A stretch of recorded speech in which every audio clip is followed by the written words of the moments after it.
voudrais pas qu'il puisse monopoliser la parole, mais je voudrais aussi profiter de l'occasion pour exprimer ma gratitude envers votre Dieu qui nous a permis d'avoir un parcours grandiose. Malgré notre jeune âge, nous avons convaincu des grands qui ont 2 à 3 fois notre âge. Et c'est là où nous avons compris la force de votre parole et de votre vision. Comme il vient de le dire, nous cherchons un projet qui sera à la hauteur de la fondation, en dehors de qui ça bien sûr, mais aussi un projet qui réunirait des milliers d'élèves dans les 4 coins de la RDC. Et nous avons appelé ce projet PIS, comme vous voyez. PIS qui veut dire paix, comme vous le savez. Mais nous leur avons donné toute une autre signification pour montrer la voie par laquelle la jeunesse va et doit passer avec vous. Dans le mot PIS, nous avons pris P comme programme, E comme éducatif, A comme associatif, C comme pour des compétences et E comme éthique. Donc, c'est un programme qui réunit des milliers d'élèves dans les 4 coins de la RDC pour donner place à la nouvelle paix et construire ainsi un Congo mieux qu'avant. Mais qui est le grand éducateur? N'est-ce pas vous?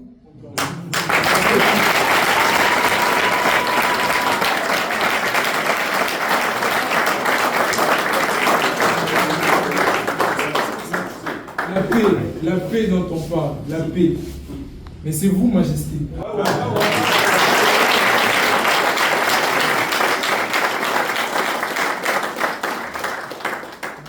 Et justement, vous êtes venus pour ça.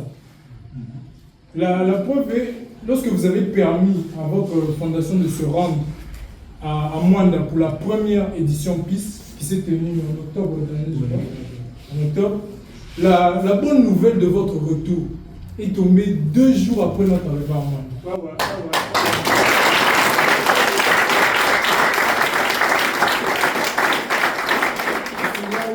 Encore une fois, nous avons compris que vous êtes la paix.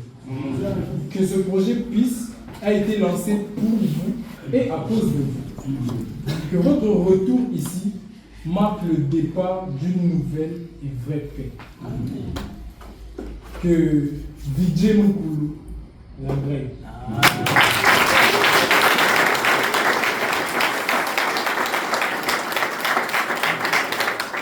Merci beaucoup, merci beaucoup.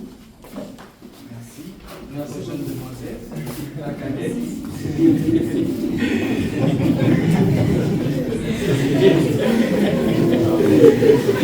Merci beaucoup. Ça, c'est la fondation avec nous, on est toujours en train de. Alors, président, merci de nous parler des projets. Moi-même, j'étais en Mwanda avec vous pour les projets PIS. Oui. On sait comment c'est. On a souffert pour ça, mais on a réussi. Oui. Mais, président, vous avez répondu à une question que je ne vous ai pas posée. Mais je vais vous poser des questions. Premièrement, vous avez déjà répondu, j'ai compris. Mais, est-ce que vous pouvez savoir si la Fondation MOOC a fait au moins combien de vies en RDC? Ok, ça c'est une bonne statistique. La Fondation MOOC jusqu'à présent a fait 12 villes. 12 villes? 12 villes C'est en énorme. RDC. Oui, c'est énorme. Ça mérite des applaudissements.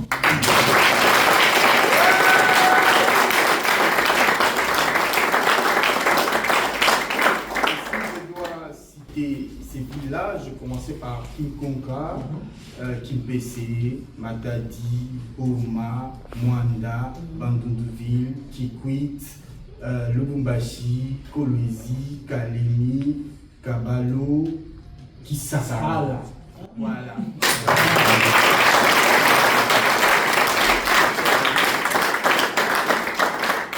Comme vous avez bien compris, 12 villes, c'est énorme, mesdames et messieurs. Amen. Alors, président, 12 villes, beaucoup de voyages, beaucoup de dépenses, beaucoup d'argent. Mais qu'est-ce qui vous manque actuellement? Ah, il nous manque encore du chemin et nous profitons, comme Sa Majesté est là, s'il va nous faire grâce, de pouvoir entendre au moins le cri de Jonelle. Il faut la comprendre, elle est encore jeune, elle a peut-être peur, mais elle va au moins dire ce qu'elle avait prévu par rapport aux villes, parce qu'elle avait dit, moi je vais donner mon message sur les villes. Jonelle, tu veux dire? Majesté, c'est Jonelle Moulombo. Nous rentrons dans plusieurs villes de la République, nous a fait comprendre tellement de choses. Entre autres, l'immensité de travail à effectuer dans ces pays. Et c'est là où votre fondation vous sera d'une très grande utilité. Parce qu'elle est constituée d'un ensemble de jeunes très motivés et qui comprennent déjà ce que vous voulez. Chaque descente dans une nouvelle ville est un pas de plus. Et votre touche personnelle, Majesté, c'est vos pieds et votre aura qui descendent sur place. Ainsi, nous avons fait toutes ces villes, premièrement, pour connaître les différents problèmes du pays et savoir où on peut intervenir. Et deuxièmement, c'est rapporter cette bénédiction qui nous accompagne dans chaque ville et chaque territoire. Ainsi, Majesté, nous avons 4 objectifs non encore atteints jusqu'à ce jour, qui sont très importants. L'Équateur, la province orientale, les Kasaï et les Kivu. Mais en premier lieu, Majesté, votre fondation veut fouler ses pieds dans la province de l'Équateur. Vous allez sûrement vous poser des questions, pourquoi avoir choisi seulement l'Équateur? C'est tout simplement parce que je suis notre célèbre président, Mobutu Sese Seko, et faire une activité dans ces rayons permettra d'établir une connexion entre vous et lui. Merci, Majesté.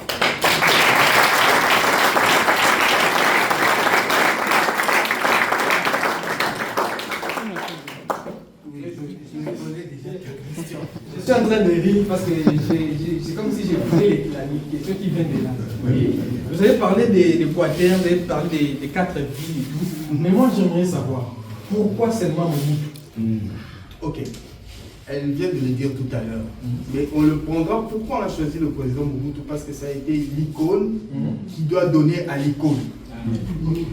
Tu comprends? Oui, la princesse Esther, que tout le monde connaît ici, a fait un tour au Maroc et elle a rencontré notre maman Bobila, qui lui a dit qu'il faut qu'il puisse aller chez son père. Il faut qu'il puisse rencontrer son père. Mais si j'ai bien dit, si Sa Majesté doit être confortablement assis, nous on doit faire le pas pour lui. Donc on voudrait arriver là-bas pour établir ce contact avec le président Mobutu.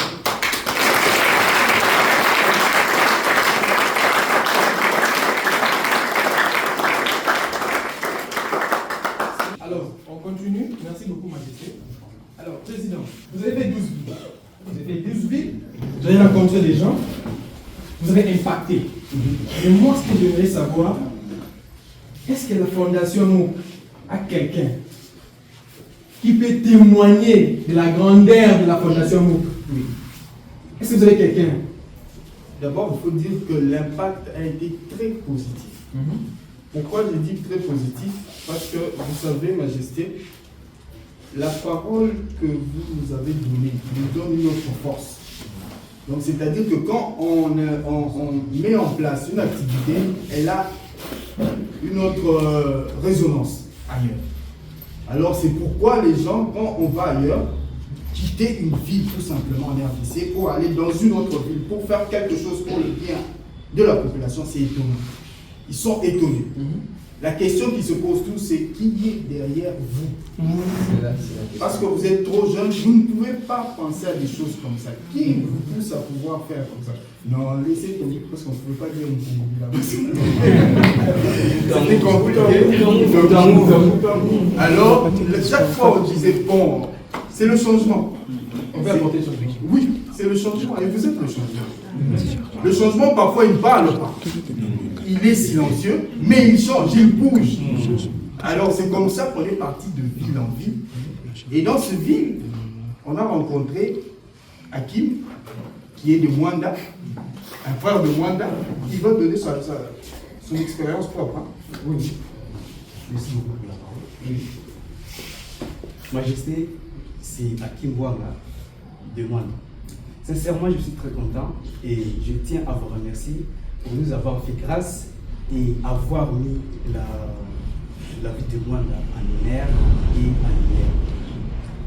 Nous avons célébré avec la Fondation MOOC les 100 ans de l'une des plus fortes prophéties de Kimbamba, qui dit « Un jour, l'homme blanc sera noir et l'homme noir sera noir. » Il y aura inversion des positions. Et la Fondation MOOC devez la célébrer parce que la prophétie nous concerne. Et nous étions la représentation valable de votre personne. Et pour cela, merci, Majesté.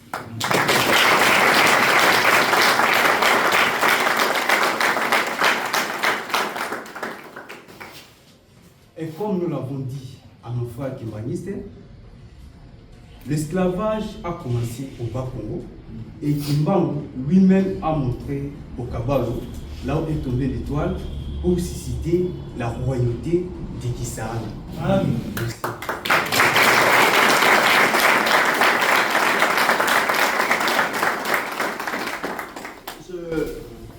J'aimerais vous rappeler, on vous a demandé d'aller à Mwanda parce qu'on avait une invitation des Kimbanguistes.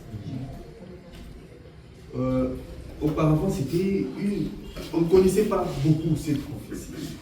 Mais en allant là-bas, on nous a raconté un peu l'histoire. C'est là où on nous a donné l'historique sur les souffrances des Kimbangu.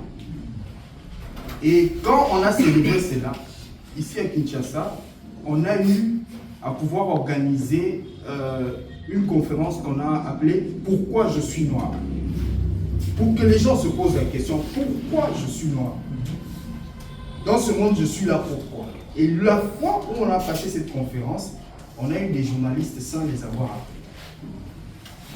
À cause de cette prophétie, on a pris la prophétie, on a expliqué à l'assistance qu'aujourd'hui, s'il y a une église qui ne vous parle pas de libération, quittez. N'y restez pas. Et ça a été une conférence qui a marqué parce qu'elle est sortie dans les journaux sans qu'on ait appelé les journalistes. Et ils ont écrit et ils nous renvoient. Moi, c'est le jour où on finit la conférence, on me dit, on te cherche à l'extérieur, oui, tout ça. On a entendu, vous avez dit des choses grandes. La même question est revenue, qui est derrière vous? Vous avez, bon, on est là, c'est mou. C'est mou. Difficile de dire c'est qui. Et quand on a fait ça, 2 jours après, on nous envoie les journaux, c'est paru, la Fondation Luc a parlé c'est la journée de la prospérité, exactement, de la renaissance de l'homme noir, de la force de l'homme noir, que l'homme noir doit se réveiller. Et nous, personnellement, ça nous avait fait plaisir, parce que ce qui a commencé à Mwanda, au Bas-Congo, c'est perpétué, parce que juste après, on est parti vers le Katanga. Donc c'est ce chemin-là que nous avons connu. En tout cas, Majesté, merci beaucoup pour ça.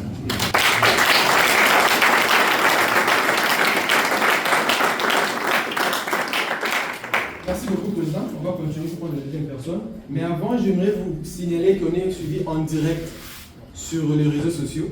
Donc, vous êtes suivi en Belgique, en France, Katanga, Lubumbashi, Kolwezi, Kananga, partout. Alors, Président, oui. La deuxième personne, c'est qui?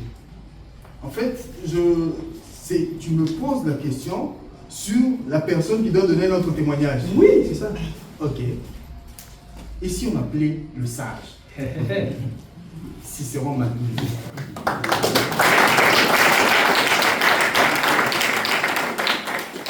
Majesté, c'est Cicéron Madoulé. Le plus grand souvenir qui restera un peu gravé pour longtemps dans nos mémoires, c'est notre parcours dans le Grand Katanga. C'était une expérience exceptionnelle. Nous avons été servis en termes de paysage, la beauté de chez vous, la chambre de Dieu. Mais ce qui nous a frappé fortement, c'est de constater que chaque ville au Katanga a une particularité dans le plan de Dieu. Je prendrai le Lubumbashi, qu'on appelle le Kijé, le quartier général. Là où nous avons passé une conférence exceptionnelle.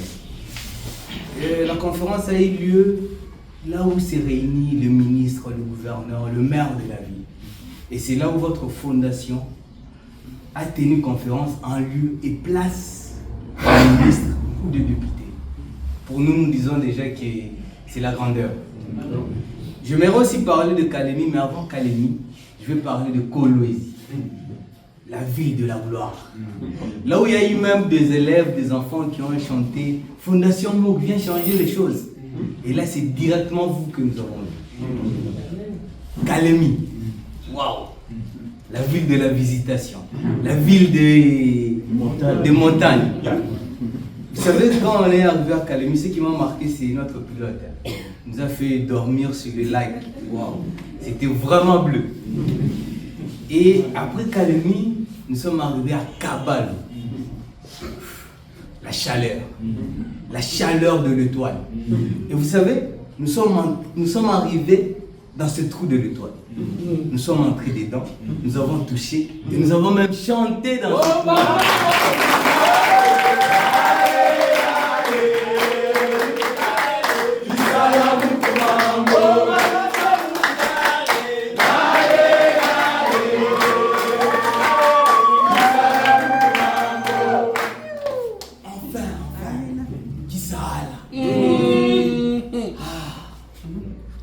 Encore ces jours-là, vers 3 heures, on faisait l'entrée.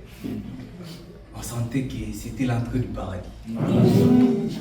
J'allais dire, chers frères et sœurs, je dirais, chers invités, Majesté, permettez-nous d'arriver à Kisala.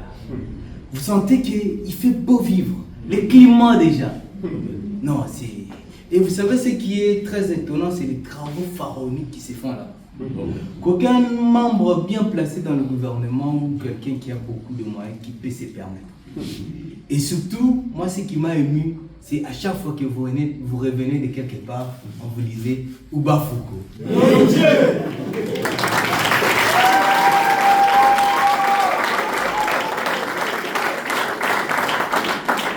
Et oui, mesdames et messieurs, c'est la Fondation Mouk. Donc vous avez dit qu'aujourd'hui on va converser. On est en train de converser, n'est-ce pas? Merci beaucoup. Président, merci pour les projets, merci pour la demande de chez Mobutu, mais actuellement, qu'est-ce qui est sur le fait? Qu'est-ce qui est la Fondation Mobutu? En tout cas, actuellement, je peux dire que c'est le plus grand projet qu'on a, c'est la création de MOOC Central. MOOC Central? Ouais. Tout le monde me regarde ici avec des yeux. MOOC Central, c'est quoi?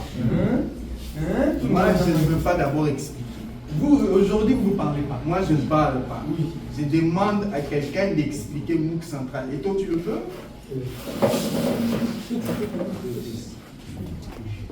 Ça s'appelle MOOC Central. Ok. Merci beaucoup, Président. Majesté, c'est Etocha Prosper. Vous comprenez que je suis timide. Et je vais faire court. Vous avez dit le plus grand projet. Les plus grands projets de la Fondation MOOC aujourd'hui, c'est de créer les plus grands complexes que puisse comporter une fondation dans le monde. Tant par sa grandeur, la grandeur du complexe, que par la grandeur des décisions et des solutions qui seront apportées par la Fondation. Majesté, lors de sa première expédition, votre Fondation a suscité beaucoup d'espoir dans la population de Kisala et des environs. Mais c'est fait, beaucoup de réponses sont attendues de notre part. Et c'est vous qu'on veut. Ces grands complexes vont ajouter une grande carrure à ce qu'est le Kisala moderne. L'objectif principal est de créer quelque chose d'inédit, d'inouï, sur le 200 mètres sur 200 que vous nous avez octroyé. Et merci infiniment pour cette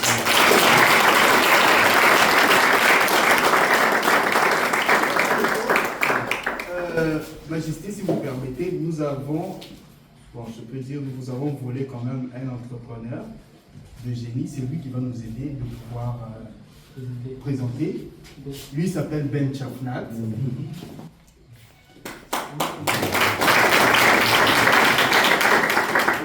Il présente tous les projets qu'on ne va pas expliquer ici, parce que c'est réservé à Sa Majesté, mais ce sont des projets qui sont préparés pour justement les 200 sur 200 que vous nous avez octroyés. Et on va travailler dessus avec lui là, qui s'est déjà bien préparé. Quand je vous demandais qu'il puisse avoir 2 émissaires, c'était le coordonnateur de la Fondation MOOC, Linga, et lui justement l'entrepreneur de la Fondation MOOC. Donc ils sont là pour que les choses ne se fassent pas. Vous aimez l'ordre, et lui il a vraiment l'intelligence pour qu'on puisse créer quelque chose d'inédit et de bien fait, n'est-ce pas? Merci,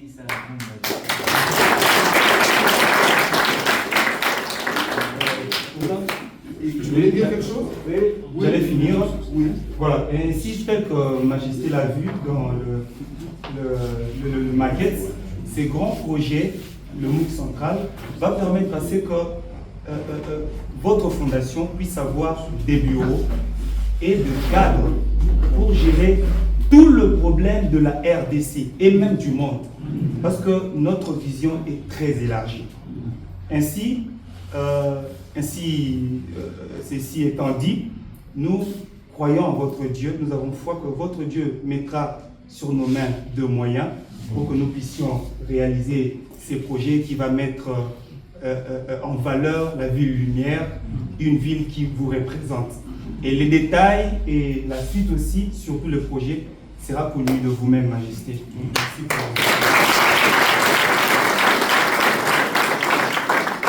Alors, je voulais mettre quand même quelque chose en valeur, de sortir des projets à un moment, parce que c'est important.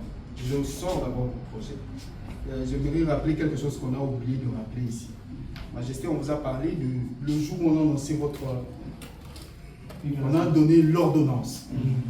Alors, ce jour-là, nous étions très contents, parce que c'était pour nous la liberté. Alors, pour cela, quand nous sommes rentrés ici, on a vu la libération de la femme. Bon, d'abord, à moins d'un même, on a fait la folie ce jour-là. En tout cas, j'aimerais pas que les vidéos là soient publiées. Danser ces jours-là, c'est pas possible. On a dansé comme des fous, on nous demandait, mais pourquoi vous dansez autant? On a dit, non, laissez-nous tranquilles. On ne veut pas des conseils. Voilà. Alors, pour cela, nous vous remercions beaucoup et nous sommes très contents pour les rescapés qui ont passé du temps dans la prison injustement. Alors, nous voulons les honorer devant vous aussi, avec leur représentant qui va venir parler, dire quelque chose ici. En cette occasion, nous appelons Joseph aussi.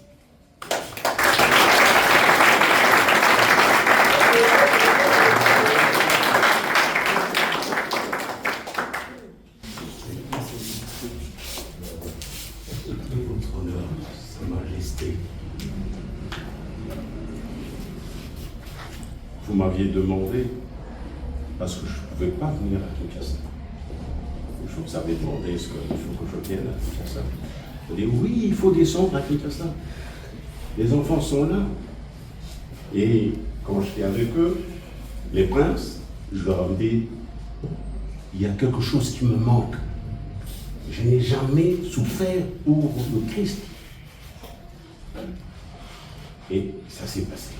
Et le 29, le 30, quand j'étais avec vous au téléphone, je vous ai dit que je rentrais à Lubumbashi. Vous m'avez dit, ah c'est très bien. Dès que vous arrivez à Lubumbashi, appelez-moi. Mais je n'ai plus jamais été à Lubumbashi. Je ne suis jamais arrivé à Lubumbashi.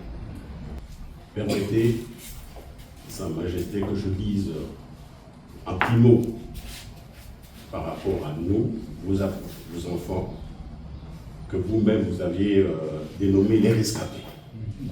Et vous aviez voulu que nous puissions rester ensemble quand on est à Nguina. En fait, pour moi, c'est un grand honneur. En principe, moi qui suis ancien et responsable de Kolwezi, je me suis retrouvé ici à Kinshasa, encadrant les frères de Kinshasa. Et après notre sortie, j'étais l'encadreur de 2 bergeries les rescapés de Sobibor, que vous aviez dénommé, ceux de Ndolo, et moi, et les rescapés du Golfe, ceux de Lubumbashi. Votre Majesté, à cette occasion, Votre Majesté, Moufalme Wabafalme, le roi de rois, vous le méritez. À cette occasion, moi et tous mes frères rescapés de Sobibor et de Golfe vous félicitent pour votre jubilé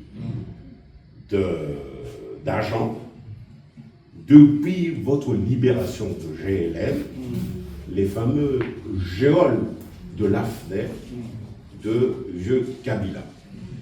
En effet, votre parcours pour la libération du pays a été parsemé de beaucoup d'embûches, de beaucoup d'obstacles,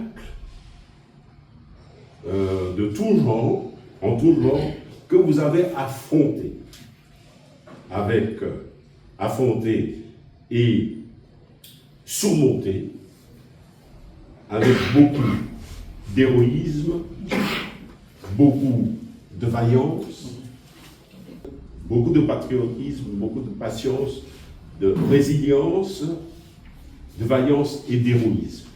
Sans relâche, vous avez toujours défendu le peuple congolais contre ses ennemis par votre discours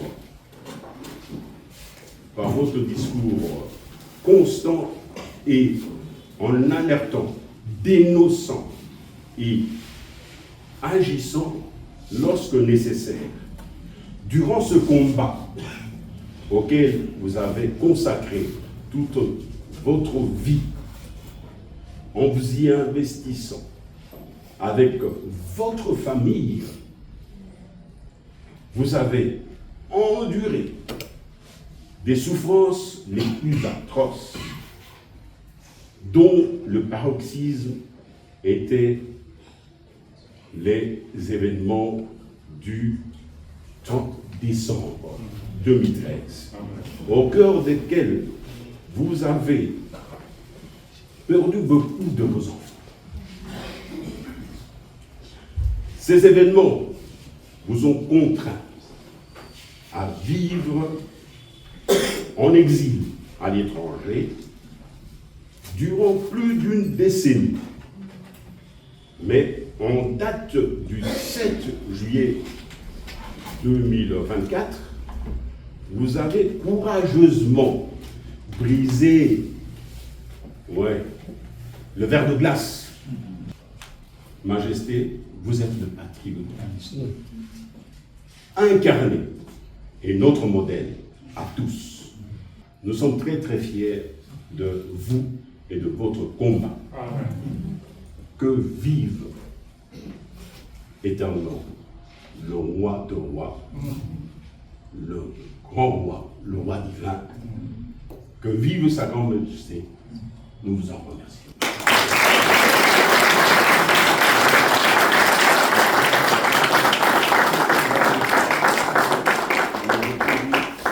Merci de nous avoir invités. C'est vous qui nous avez honorés. Non, vous nous honorez, nous les rescapés, parce que c'est pas pour nous. Et pour la fondation. Merci. Merci. Merci.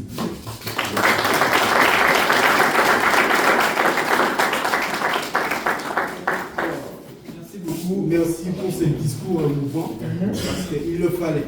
C'était important. Et tout ce qui a été dit là nous réchauffe le cœur. Ce n'est plus le temps de pleurer, c'est le temps maintenant de se réjouir. Voilà.